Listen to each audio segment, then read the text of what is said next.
La chanteuse Linda de Souza est décédée ce mercredi 28 décembre, à l'âge de 74 ans. L'artiste aurait toutefois pu disparaître bien plus tôt, privant ses admirateurs de son talent. À 16 ans, l'artiste avait en effet attenté à sa vie. Saudade.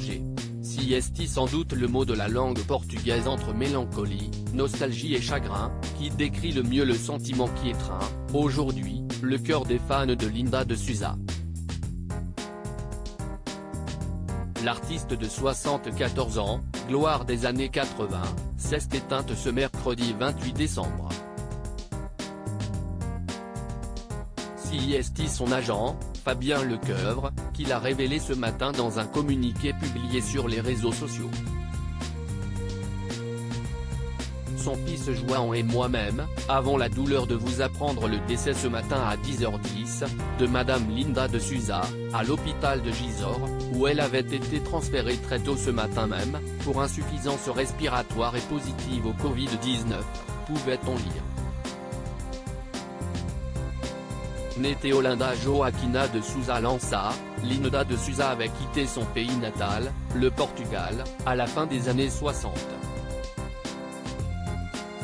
Si est en France qu'elle avait posé ses valises et connu un vif succès dans les années 80. Une réussite dont s'enorgueillissait celle qui était née au sein d'une famille désargentée et qui avait été contrainte d'arrêter l'école à 11 ans, pour travailler à l'usine et comme femme de ménage. C'était pour ça son récit qui fait écho à de nombreuses histoires d'immigrés portugais. Linda de Souza l'avait notamment livré dans son autobiographie à succès La valise en carton publiée en 1984 et vendue à plus de 2 millions d'exemplaires. Un ouvrage cathartique mais qui n'avait toutefois pas permis à la chanteuse de refermer tout à fait les blessures de l'enfance. En 2019, l'artiste septuagénaire s'était livré dans l'émission Ça fait du bien, animée par Anne Roumanoff. Elle y avait confié la douleur provoquée par le manque d'affection des siens. Elle avait aussi raconté ce jour où elle s'était retrouvée sans y être préparée, à l'âge de 5 ans, devant un grand portail vert, celui de l'institution qui devenait son nouveau foyer. Malgré l'émotion qui la saisissait encore à se souvenir, la chanteuse affirmait comprendre le geste de sa mère. Avec 8 enfants, il n'y avait pas à bouffer. C'était comme ça.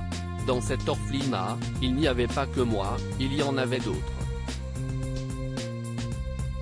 On était plus d'une centaine.